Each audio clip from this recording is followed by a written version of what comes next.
Hi guys, and welcome to this Live with Liam session today. Today we're talking all about how to stay focused while studying and make sure that you don't procrastinate.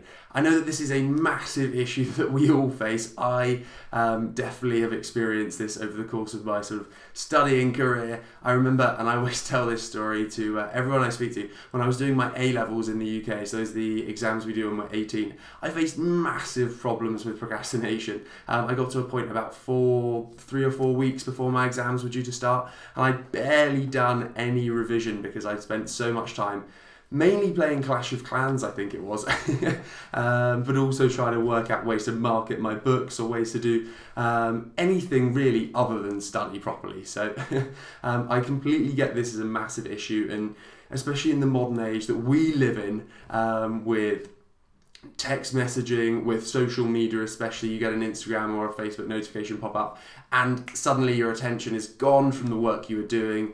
You're straight across into Facebook or Instagram or whatever else it might be, and 10 minutes later, without even realizing it, without even kind of your brain becoming conscious of the fact that you're procrastinating, you're still scrolling through your Facebook newsfeed, wasting time that you should be using to study productively.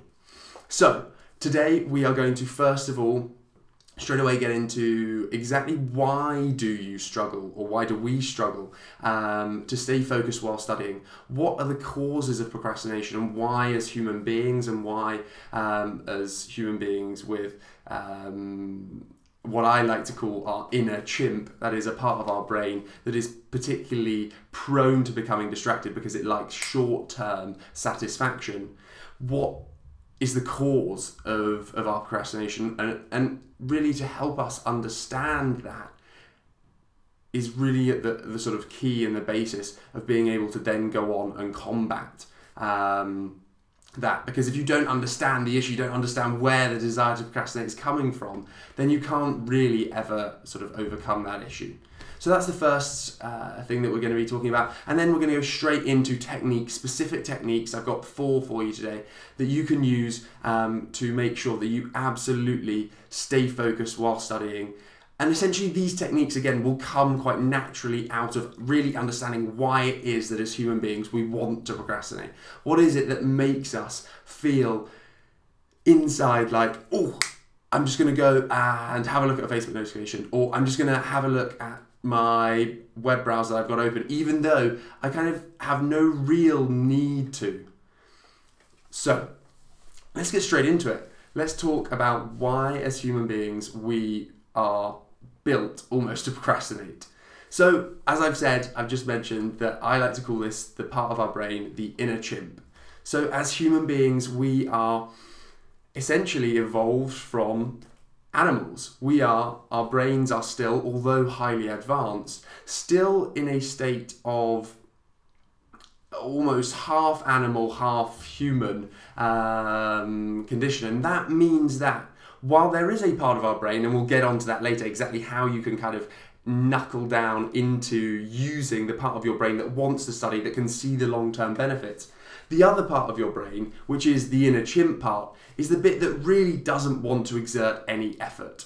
And that means that it is averse to pain. So when it sees studying as something that isn't easy, that requires effort, that ultimately requires your body to kind of enter the easy mode of doing very little, watching TV, this kind of easy stimulation, it sees studying as a painful process that it then has to enter into.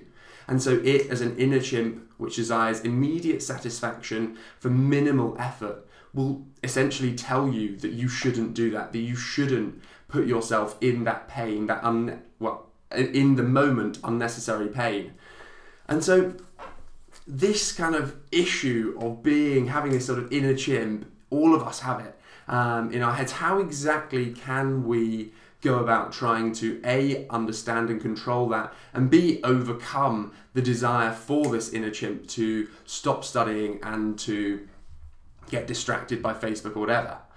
Well, first and foremost, the most important technique that I can give you today is to really be aware of the fact that your brain does have this inner chimp part. And the reason why that's so important is that, and I'm going to use an example of someone who emailed me the other day to demonstrate this, is that actually the biggest issue in terms of procrastination is that, for example, you begin studying, we study for 5 or 10 minutes and a Facebook notification pops up. And then you just have a look, you swipe and it opens up. And without even thinking, your brain has gone into procrastination mode. And the biggest issue is that people don't necessarily realise this danger, the threat that procrastination poses to them. And so really the key is actually just to be aware of the fact that your brain is constantly looking for ways that it can procrastinate, because this inner chimp is just trying to explode and trying to get out. And so the key, and I'll go use this example that I think perfectly illustrates this. I got an email the other day from a member of the EGB community saying, well, I'm really sorry, Liam, like I've tried everything, but I just cannot stop procrastinating. I cannot stop my brain from going into procrastination mode, and I spend 10, 15 minutes and then before I get back to studying on Facebook or whatever it might be. And I said to him, okay, well, and this is a pretty harsh response. I said to him, right, okay, right now, go and study for 40 minutes without procrastinating. If you cannot do it, I want you to start again. I want you to go and take a 5-minute break. I want you to try again. Until you have studied for 40 minutes without procrastinating at all, I do not want to hear from you. Okay, so I literally said to him, do not even bother responding to this email until you have successfully studied for 40 minutes. Funnily enough, 45 minutes later, I get an email from him saying, oh, Liam, you were absolutely right. I just went and studied for 40 minutes. I didn't give him any techniques to use. I didn't give him any sort of advanced strategies to overcome procrastination. I simply made him aware of the fact that procrastination was a danger, that it was something that he could overcome, but that it was something that he had to be aware of. And so that as soon as his mind thought, oh, let's look at Facebook, he thought, no, I won't be able to email Liam in 40 minutes, having had a productive study session, if I just go on Facebook. And so really, that's the first and most important thing for everyone to bear in mind, and that I've had to start to bear in mind, and I think you get used to bearing in mind, is that every time a notification pops up, or every time there is a possible source of distraction, it's just to realise that you can't let yourself sort of give in to that, and that you need to be aware, I see that's a danger, no. So that's kind of the first and most important thing to say before I get into kind of the more technical kind of technique-y stuff that we can do, because we all have times where even if you're aware of it, you kind of are tempted to slip. So once we've kind of established that initial most important step, I now want to move on into kind of the 4 techniques that I was talking about that you can use to essentially stay focused while studying. So the first technique, once we have established that you're really going to be aware of the possible danger of procrastination, of the distractions around you, the very first technique that I wanted to cover is to believe in your own ability to study effectively. And this is one that, again, I find so many students emailing me, messaging me on Instagram, saying, oh, I'm just not able to study effectively. I'm lazy, or I'm not as clever as other people, or I'm just kind of naturally somehow sort of likely to end up going on Facebook and getting distracted. And that simply is not true. If you believe that you are incapable of studying effectively, if you believe that you are incapable of maintaining focus, funnily enough, you're kind of already giving in from the start. You're giving in before you've even begun. Because then as soon as a Facebook notification pops up, you think, oh, well, I'm not really capable of resisting this, so there's no point in even trying. If I try and resist, then the next one that pops up, I'll just go on anyway. So what's the point? I might as well go on this one. And so really that first technique, and it sounds so obvious, but I think actually having the mindset that is, one, as we just said, aware of the possible distractions, and B, having the mindset that actually, no, I absolutely am capable of not going on Facebook. It is not by any means going to advance my life. It is not something that is really important to me. I do not need to look at this silly notification of someone that's tagged me in a meme or in some silly Vine. That is not something that is important to me, and is not something that I need right now. And I know that, and so I'm not going to let it affect me. However, then once we kind of consider, okay, right, so we've got the right mindset right now, and we're going to be aware of distractions, and we're going to try and make sure that we absolutely believe that I am capable of studying effectively.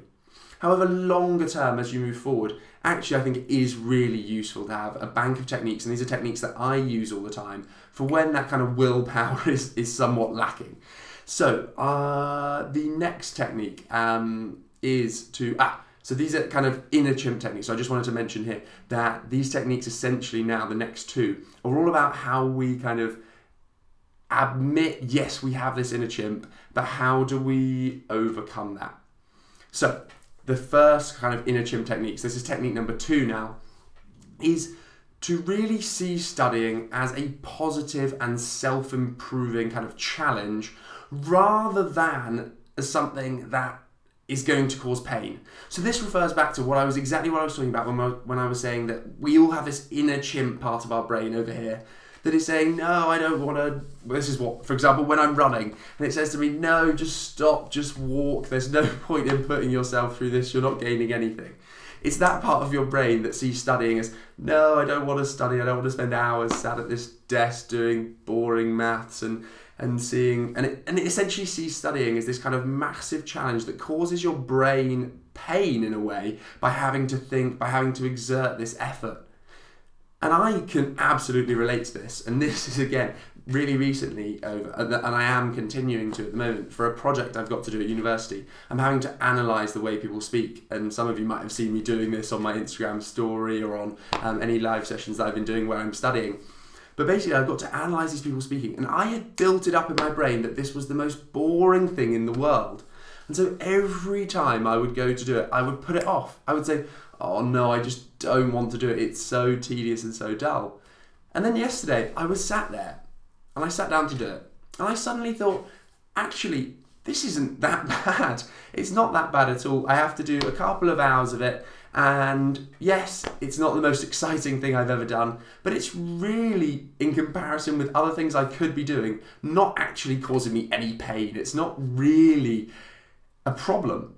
And so I think that's the next thing that's really important to take, to bear in mind. It's just to really kind of change your attitude towards the way you consider studying. And especially when things are interesting. You know, people have fought to have the right to have education. People have gone out of their way. People travel all over the world for hours and hours on end in order to get to school to have an education.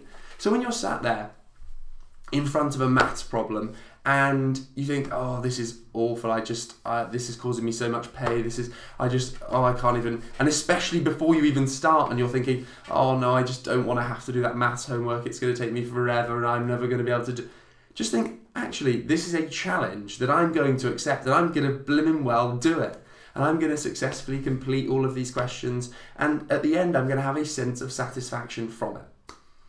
And that perfectly leads me into the next technique, which is technique number 3. So this is the kind of second technique to overcome our inner chimp, and it leads perfectly out of that, is to set yourself small rewards at the end of your study sessions. And I mentioned study sessions. I think it's first and foremost really, really, really important to clarify that even if you're not studying for exams, even if you'll just get home at the end of a day at school or whatever it may be, and you sit down, I want you to plan every single time you do that. I want you to plan exactly what you're going to do. And what I mean by that is that I know a lot of people are used to being told, oh, you have to plan your exam preparation, you need to have a plan of what you're going to do each week and each day, and etc. And I talk all the time about planning. However, I think people often don't understand that actually you really need to plan every time you sit down at your desk. And I'm a massive believer in planning almost everything in the short term. That's to say that a day, when I get home from school in the evening or from lectures or whatever it may be, I want to plan out exactly 40-minute sessions or however long I decide they're going to be.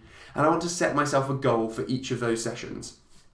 Because let's compare 2 different scenarios. Scenario number 1 is I come home from school at the end of the day and I say, right, I'm just going to do my homework. I sit down and in 5 minutes a Facebook notification pops up.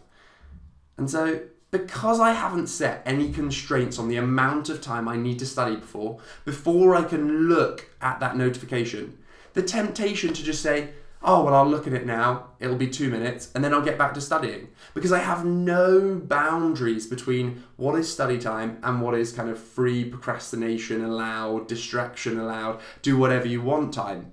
And so the key is, for example, I would get home at the end of the day, I would plan out my evening of exactly when I'm going to do each piece of homework. And so that means that I have 40 minutes, for example, to do my maths questions. I do that 40-minute session, I get as many maths questions as I can done, and then at the end of that session, I have planned to have a 10 to 20 minute break, whatever it may be, or it could be maybe a 50-minute study session, followed by a 10 to 15 minute break, something like that. And at the end of that study session, I know that I have a reward, that I'll be able to go on Facebook for 5 minutes, I'll be able to go downstairs, have a chat with my family, watch some TV, whatever, then go back upstairs, get back to work. And just having those clearly defined boundaries is really, really the key to making sure that you don't give in to procrastination. Because the issue is, if you don't have that plan, then there's no end to the study session. So there's no start to your relaxation. And so the two just kind of merge together, and you do neither effectively. So using this kind of effective planning system where we have study session, break, study session, and I know this is really simple and something that everyone always talks about, but I want you to get into a habit of doing it every single day. That means that you do both effectively. You both do your studying effectively, distraction-free, and then you have your break and you can use your distractions as much as you like. And I think that is really, really, really key. So next, we have talked, so I just wanted to mention again, because we're talking about the inner chimp, and in those breaks, what you're doing is you're allowing your inner chimp to say, right, well, I want instant gratification. I can't get it right now during my study session because I've got a study session. But at least if you have a break at the end of that, your inner chimp is able to at least have a little bit of foresight for 40 minutes to 50 minutes time to say, right, well, then I'm going to be able to have that kind of instant gratification. If you don't have that reward at the end of your study session, if you just have study session, straight into another study session, then there's no reward for your brain to be able to do what it really wants. And during that break, make sure you actually do something you want to do. So if you want to have a quick look at your Facebook notifications, do that. But I would strongly recommend that as soon as you've had a quick look at your Facebook notifications, you go and do something completely different. You go and especially chat to people, have human contact, or you watch some TV if absolutely necessary, or if you can, get outside. And that will allow your willpower to then be ready to resist those distractions again during your next study session. So, technique number 3 again, just to kind of recap on everything I said there, is really just to plan precisely, have those study sessions, and make sure that you plan rewards at the end of those study sessions, because ultimately that will allow you to kind of feed the inner chimp desire to have inner gratification by providing that in the rewards that you set yourself, and also to give you a distinction, a clear boundary between what is study time and what is relaxation time. Okay, right, now the last, 4th and final technique is all about distractions. And this technique is essentially one that I wanted to kind of cover, and it's really easy. It's essentially what tools and strategies can you use to make sure that you don't get distracted during your study session. So we've talked about having breaks at the end, but actually fundamentally, during your study session, when you're planning to study, you still have distractions, you still have a mobile phone, you still have the internet open on your laptop while you're supposed to be typing. What can you do to overcome the desire to just look at your phone or to just open a new tab in Safari and have a look at Facebook? Well, first and foremost, I'm a really strong believer in out of sight, out of mind. So, if you're sat at your desk on your laptop typing up notes, if you do it on a laptop, if you don't do it on a laptop, don't have your laptop there. Do not have your phone sat next to you on your desk.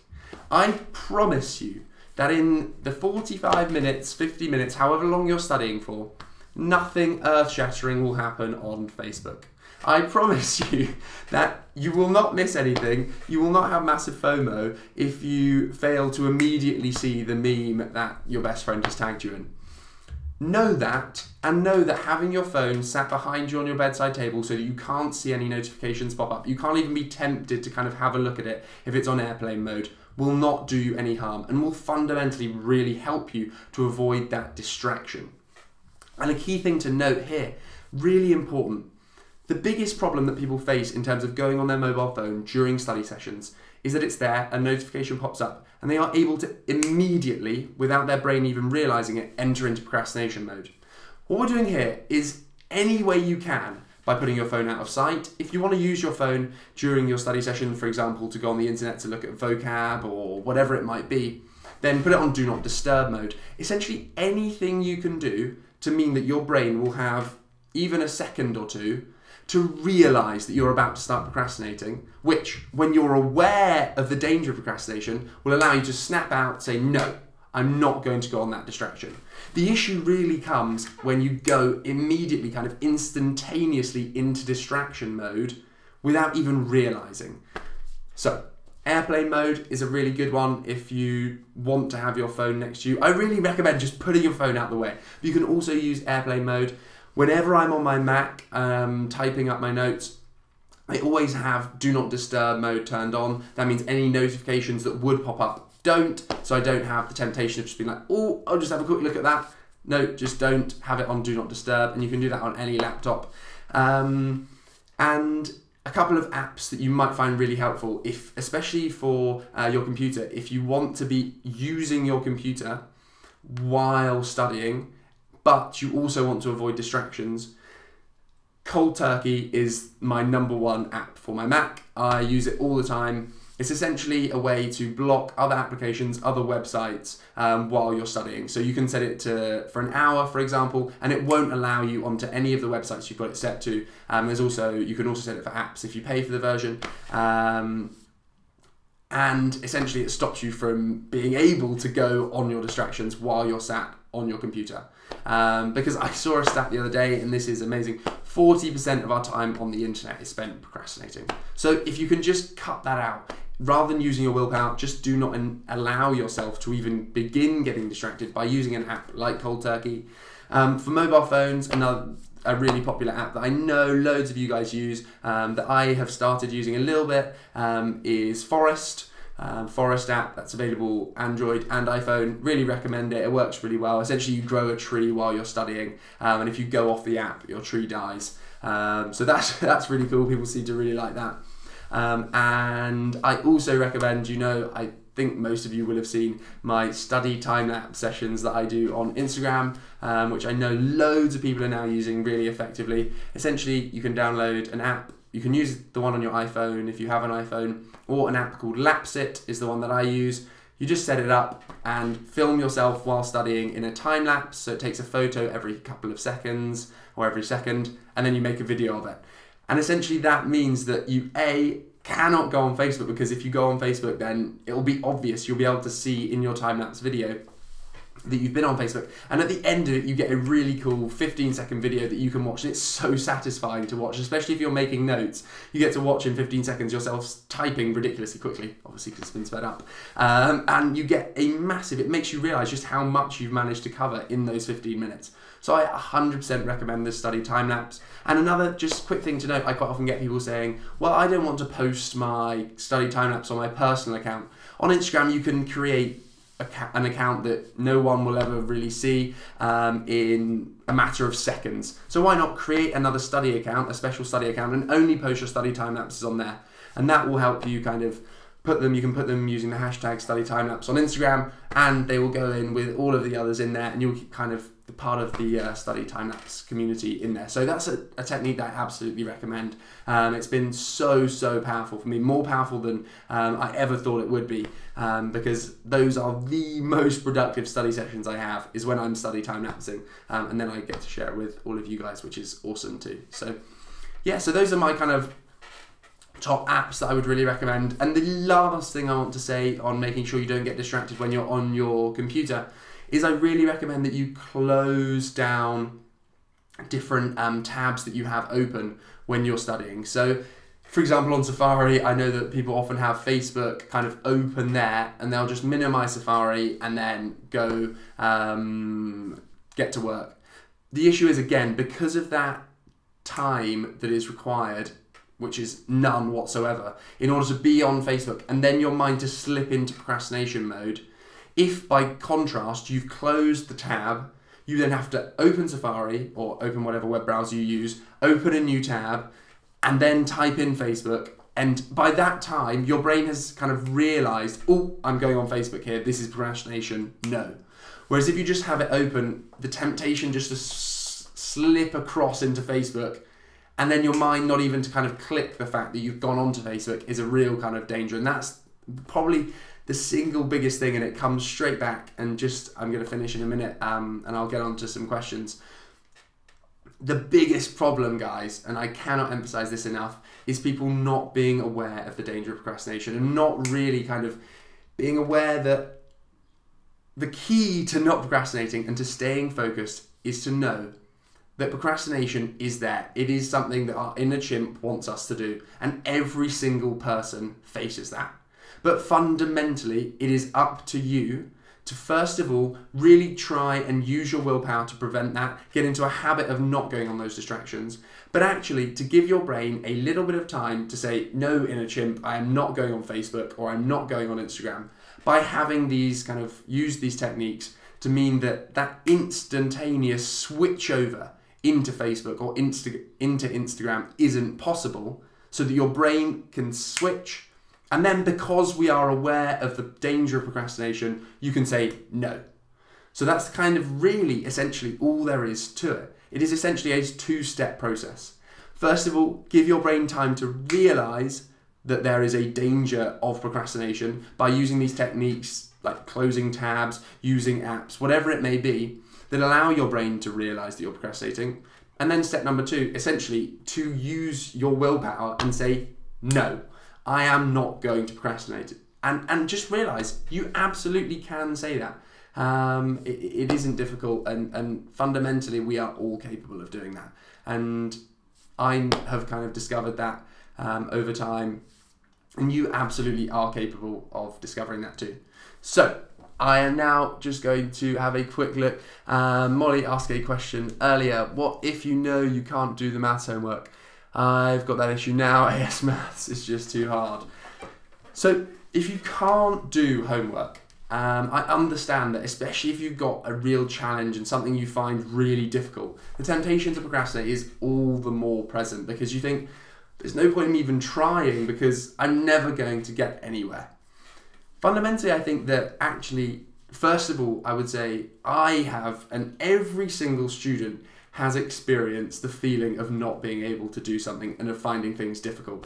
Fundamentally, you need to be aware that everything you do is not always going to be easy. And actually, if you find the maths homework you're doing right now, Molly, difficult, what you need to do is be aware of that. Say, right, I'm going to persist with this for 30 minutes. Set yourself a timed kind of slot in which you are not going to procrastinate. Again, it comes down to essentially just planning, making sure that you have a time slot in which you are going to focus. You're going to do everything you can. And if you don't manage to come up with any kind of progress during that time, you then say, right, I'm going to take a break for 10 minutes, have that again in your plan, come back, move on to something completely different, okay, progress, see if you can do something else, then come back to it. And I think that would be probably my biggest advice, because quite often what can happen is, and this really is a question of being able to stay focused, is when you're trying to really get to the bottom of a question, you just can't do it and you're just making no progress and you feel like you're banging your head against the wall. Essentially, you then kind of are like, well, I don't want to move on to anything else because I need to do this, but actually I don't know what I'm supposed to be doing, so I'm just going to procrastinate. It's just easy. I'll just have a look on Facebook. And so really the answer is essentially to have a really good go at it. Set yourself a specific time limit in which you're going to have a proper go at it. If you can't do it, move away, have a 10-minute break, come back and do something else. And that way you kind of prevent procrastination time being spent because you just can't really bring yourself to move on, because you want to get it done, but at the same time you can't see any way and you've been round in circles and you've ended up kind of saying, oh well, I'm not going to get this done.